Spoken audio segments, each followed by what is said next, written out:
இன்னைக்கு என்ன நாள்?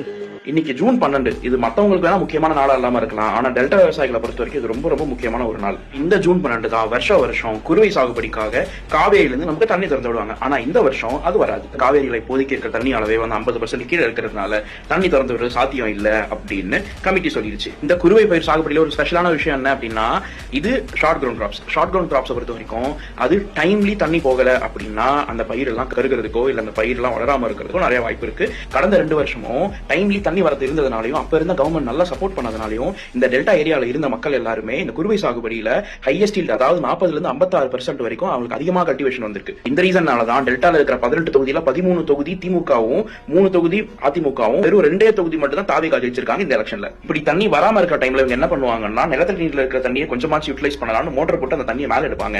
ஆனா இவங்க ஈபியை ரொம்ப மிஸ்ஹேண்டில் பண்றதுனால அந்த தண்ணியை கூட நம்மளால யூஸ் பண்ண முடியாத ஒரு சிச்சுவேஷன் தான் அங்க இருக்கிற விவசாயிகளுக்கு வந்திருக்கு. எனவே இந்த கவர்மெண்ட் ஆட்சிக்கு வந்ததுக்கு அப்புறம் அவங்க விவசாயிகளுக்கு கொடுத்த வாக்குறுதி ஒண்ணு, நிறைவேற்றின வாக்குறுதி ஒண்ணு அப்படின்ட்டு தஞ்சாவூர், திருவாரூர், கடலூர் இருக்கிற விவசாயிகள் எங்க போராட்டம் பண்ண ஆரம்பிச்சிட்டாங்க. இதுக்கு நடுவுல இந்த நிலைமைய அடுத்த ஜென்மத்துல விவசாயியா பிறக்க போற நம்ம சீஃப் இன்ஃபுளுசர் ஐயா எப்படி ஹேண்டில் பண்ண போறான்னு பார்த்தா, அவர் இந்த பக்கம் ஜாலியா போலீஸ் பேண்டுக்கு தமிழண்டா என்னாலும் பாட்டு ட்ரைனிங் கொடுத்து அதுக்கு வைப் ஆகிட்டு இருக்காரு.